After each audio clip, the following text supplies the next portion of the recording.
मैं आपको हमारे चैनल के जरिए से चैलेंज करके बताता हूं कि मगरिब के बाद या असर से पहले आप चलिए किन इलाकों में चल के दौरा करते हैं। हम आपको ले जाकर बताएंगे कि खवातीन बुरखे में मासूम बच्चों को लेते हुए हाथों में थैलियां पकड़े हुए, जिस तरह का कोविड का जो मंजर था, तो ये इफ्तार का पैसा कहां से आ रहा, इसकी जांच होनी चाहिए। सवाल ये पैदा होता है कि ये पैसा किसका था और ये पैसा कहां से आया। कि मामूली से कारपोरेटर्स हैं और ये एमएलए बन जाने के बाद साल डेढ़ साल के अंदर ये लोग करोड़पतियों में कैसे तब्दील हो जाते हैं। और इसका हक अवाम को बराबर है, क्योंकि जहां सरकारी ओहदेदार को पूछा जा सकता है तो अवामी नुमाइंदों को भी पूछने का हक अवाम को बराबर है। तो फिर एमएलए के पास 14 महीने के अंदर करोड़ों रुपये कहां से आ रहे हैं और एमएलए करोड़ों रुपए के मालिक साल भर के अंदर कैसा बन रहे हैं। आदाब नाजरीन, मैं Mohammad Ajmal Ali Khan, news one life में आपका इस्तकबाल है। आज का अहम मौजू हमारे न्यूज़ चैनल पर हम बताने जा रहे हैं। शहर में इफ्तार पार्टी का बोलबाला है। हर तरफ हर असेंबली हलके में बड़े पैमाने पर इफ्तार पार्टियों का एहतमाम किया जा रहा है। तो हम इस पर आपको एक तफसीली रिपोर्ट बताएंगे पेश करके कि साबिक़ा में जो शहर में इफ्तार पार्टियों का निज़ाम हुआ करता था वो था चीफ मिनिस्टर की इफ्तार पार्टी हुआ करती थी आखिरी दहे में, उसके बाद कमिश्नर ऑफ पुलिस की इफ्तार पार्टी, फिर रियासती गवर्नर की तरफ से सियासी तौर पर एक इफ्तार पार्टी हुआ करती थी, और फिर उस जमाने में तेलुगु देशम पार्टी और कांग्रेस पार्टी हुआ करते थे। तो इनके माइनॉरिटी यूनिट्स के लिए माइनॉरिटीज के जो वर्कर्स, जो एमएलए, जो मिनिस्टर्स होते थे, जो कैडर होता था, उनके लिए एक इफ्तार पार्टी ये दो सियासी जमातों की जानिब से मुख्तसरन पार्टियां दिए जाते थे अपने अपने पार्टी ऑफिस में। लेकिन इस वक्त शहर के अंदर जो इफ्तार पार्टी का जो निज़ाम बन गया है, उसको देखते हुए बड़ा अफसोस नजर आ रहा है कि जहां पर शहर के अंदर आवाम को इफ्तार का खजूर नहीं है, किसी के पास अनाज नहीं है, घर में किसी के पास सहर नहीं है, और गुर्बत की सतह इंतहाई अबतर हो चुकी है। और जो है रोज आवाम परेशान हाल है कि सहर और इफ्तार के लिए क्या करें, अनाज के किट्स के लिए मारे मारे फिर रहे हैं। और ऐसे हालात में मैं आपको हमारे चैनल के जरिए से चैलेंज करके बताता हूं कि मगरिब के बाद या असर से पहले आप चलिए किन इलाकों में चल के दौरा करते हैं। हम आपको ले जाकर बताएंगे कि खवातीन बुरखे में मासूम बच्चों को लेते हुए हाथों में थैलियां पकड़े हुए, जिस तरह का कोविड का जो मंजर था, आज वही मंजर पुराने शहर के इलाके याकूतपुरा है, तालाब कट्टा है, अमान नगर है, मुगलपुरा, सुल्तान शाही, शाहीन नगर, इन इलाकों में आपको ज्यादातर नजर आएंगे।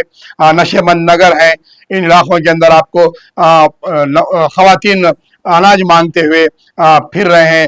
कोई घर पे 2 किलो भी अगर अनाज देते हैं तो हाथ उठाकर दुआएं देते हुए लेकर जा रहे हैं। जबकि शहर हैदराबाद में याकूतपुरा, नामपल्ली इलाकों में बड़े पैमाने पर दावती इफ्तार का एहतमाम किया जा रहा है और जो है अनाज के किट्स बांटे जा रहे हैं। कई चंदा जमा करने वाले, कई सरमायादार हल्के असेंबली याकूतपुरा, जिसे हमने एक नाम दिया है कि यतीमपुरा हो गया है वो आजकल, क्योंकि यतीमपुरे के अंदर काफी लारियों से अनाज के किट्स बांटे जा रहे हैं, लेकिन उसके बावजूद भी आवाम तक अनाज नहीं पहुंच रहा है। और आवाम को इस बात की शिकायत है कि कहाँ दिए रहे, हमको नहीं मिला, तालाब कट्टे में नहीं मिला, नशमन नगर में नहीं मिला, याकूतपुरे के एरियो में नहीं मिला, अमान नगर के एरियो में नहीं है, मुगलपुरे में, सुल्तान शाही के इलाकों में नहीं मिल रहा है। तो वहीं आप जो है दीगर इलाकों में नामपल्ली के आप जाकर देख सकते हैं।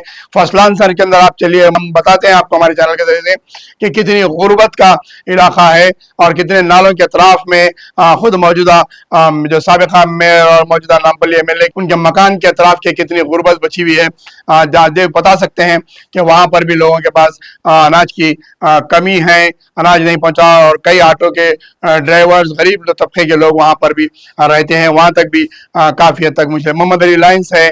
ऐसे इन इलाकों के अंदर जो है काफी गुर्बत की सतह है। शाहीन नगर, वेट्टापल्ली और एर्राकुंटा, इन इलाकों में आप चल के देख सकते हैं कि किस हद तक जो है सहर और इफ्तार की तकालीफ है। लेकिन हम शहर में जो देख रहे हैं, कल ही का वाकया है, नामपल्ली इलाके में बड़े पैमाने पर एक अजीम शान इफ्तार की दावत रखी गई थी, जिसमें झूमर, लाइट्स और ड्रोन के साथ जो है शूटिंग की गई और इतने बड़े पैमाने पे देगे लगाते हुए इफ्तार पार्टी की गई है। तो सवाल ये पैदा होता है कि ये पैसा किसका था और ये पैसा कहां से आया।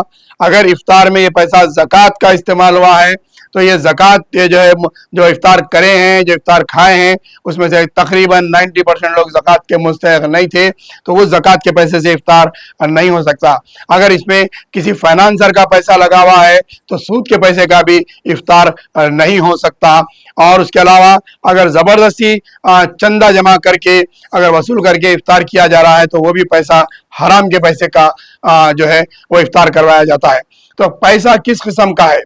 جیسا کہ آج کے دور میں دیکھا جا رہا ہے کہ کسی بھی government officer, I P S who, I S who, superintendent ہیں, دوسرے ڈپارٹمنٹ کے آفیسرز ہیں, ایم آر اوز ہیں یا پھر رجسٹرارز ہیں, ان کے پاس اگر تھوڑی سی گاڑی آ جاتی ہے, ان کا لیوش اسٹینڈرڈ بڑھ جاتا ہے, تو ان کے اوپر انکم ٹیکس کا دعوے ہوتے ہیں, ان کے اوپر جو ہے اینٹی کرپشن بیورو آتا ہے اور ان سے پوچھا جاتا ہے کہ آپ کی تنخواہ کتنی, آپ کے سورس آف انکمز کتنے ہیں اور آپ کے یہ لیوش اسٹینڈرڈ اخراجات اور آپ کے کتنے کتنے فلیٹس ہیں.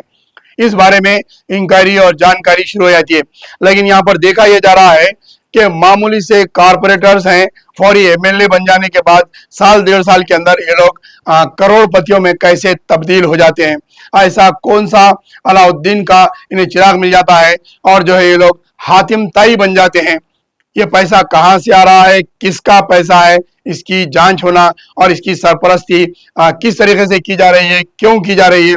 ایسی طریقے سے ایسے ایم ایل ایز جو ہے حلقوں کے اندر اپنا دبدبہ بتاتے ہوئے, یہ جو عیدگاہ کے پاس جو افطار پارٹی کی گئی تھی جس میں ڈرون کے کیمرے اور کئی ایک دیگوں کی 1 دن پہلے سے 2 دن پہلے سے اس کی تشہیر سوشل میڈیا پر کی گئی, جھومریں لگائی گئی, بڑے بڑے فوکس لائٹس تھے, کیا اس کے اخراجات کی بلوں میں غریب بچوں کے اسکولوں کی فیس ادا نہیں ہو سکتی تھی؟ کیا ان جھومروں کی ان رائٹنگ کے اندر جو خرچہ کیا گیا ہے اس میں کسی غریب کے گھر کا افطار یا سحر نہیں ہو سکتی تھی؟ کس لیے یہ اتنی بڑی پیمانے پر افطار پارٹی, جبکہ ایل بی اسٹیڈیم کے اندر چیف منسٹر کی سرکاری جو افطار پارٹی ہوتی ہے اس پر بھی سرکاری بجٹ کے طور پہ 70 کروڑ روپیہ جو ہے نکالا جاتا ہے. مائنارٹی فائنانس کارپوریشن کے زمانے سے وقف بورڈ سے یہ ڈپارٹمنٹ سے پیسہ لیتے ہوئے سی ایم کی افطار پارٹی کروائی جاتی ہے. تو اس پیمانے پر بھی جو ہے عیدگاہ کی سی ایم افطار پارٹی کے برابر نہیں رہی. ایل بی اسٹیڈیم کی افطار پارٹی کو بھی پیچھے کر دی ہے. تلنگانہ کی سب سے ویلیوش, سب سے کاسٹلی افطار پارٹی نامپلی کے ایم ایل اے کی زیر نگرانی ہوتی ہے. تو یہ پیسہ کہاں سے آیا, کیوں آیا اور کیسے آیا پیسہ؟ کیونکہ جبکہ پولنگ بوتھس کا اگر سروے کرے تو ہر پولنگ بوتھ کے تحت ہر صدر ابتدائی کے پاس ریکارڈ ہوتا ہے کہ محلے میں 100 گھر ہے, جس میں سے 20 گھر 15 گھر یتیموں کے ہیں, بے روزگار ہیں, آٹو ڈرائیورز ہیں, معذور ہیں, کینسر کے پیشنٹس ہیں, ڈائبٹی کے پیشنٹس ہیں, بیوائیں ہیں, گھر کا خرچہ نہیں چلنے والا انتظام ہے, کرائے کے مکانات ہیں. یہ ڈاٹا ہر صدر ابتدائی اور ہر پولنگ بوتھ کے ایجنٹس کے پاس محلے میں ہوتا ہے. جب کوئی کسی کے بارے میں بات کرتا ہے تو اس کی خبر برابر پہنچ جاتی ہے, مخبروں کے پاس ساری اطلاعات ہوتی ہیں کہ کون سا شخص کس طرف جھکا ہوا ہے, کہاں پر بیٹھ رہا ہے, کہاں پر رات میں ملتا ہے, کہاں پر دن میں بیٹھتا ہے, کن لوگوں کے ساتھ پھر رہا ہے, کن کے ساتھ تصاویریں لے رہا ہے.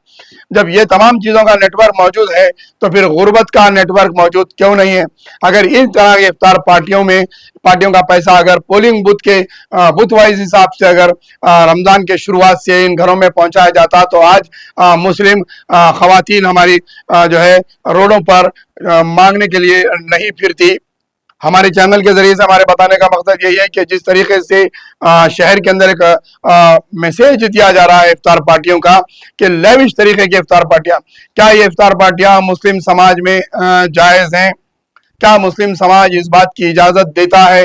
کیا مسلمانوں کے مذہب کے اندر اس طریقے کے افطار پارٹیوں کا کہیں احکامات ہیں کہ بڑے پیمانے پر لیوش لائٹ کے جھومرز لگاتے ہوئے, ڈرون کی شوٹنگ کرتے ہوئے بڑے پیمانے پر اس طریقے کا افطار کراؤ بول کر ذکر ہے؟ یا پھر آپ جو ہے مستحق افطار تک افطار لے جا کے غریب مستحق تک افطار کا روزہ کھلانے کے لیے کہا گیا ہے؟ جن کے گھروں میں بڑے پیمانے پر افطار کی گنجائش ہے, جو لاکھوں کروڑوں روپے کے مالک ہیں, انہیں آپ بلا کر افطار کرواتے ہیں. اور مستحق افراد کو جو افطار کروا رہے ہیں وہ وضاحت کرنا چاہیے کہ میں فلاں پیسے سے افطار پارٹی کرا کر آپ کو دعوت دے رہا ہوں.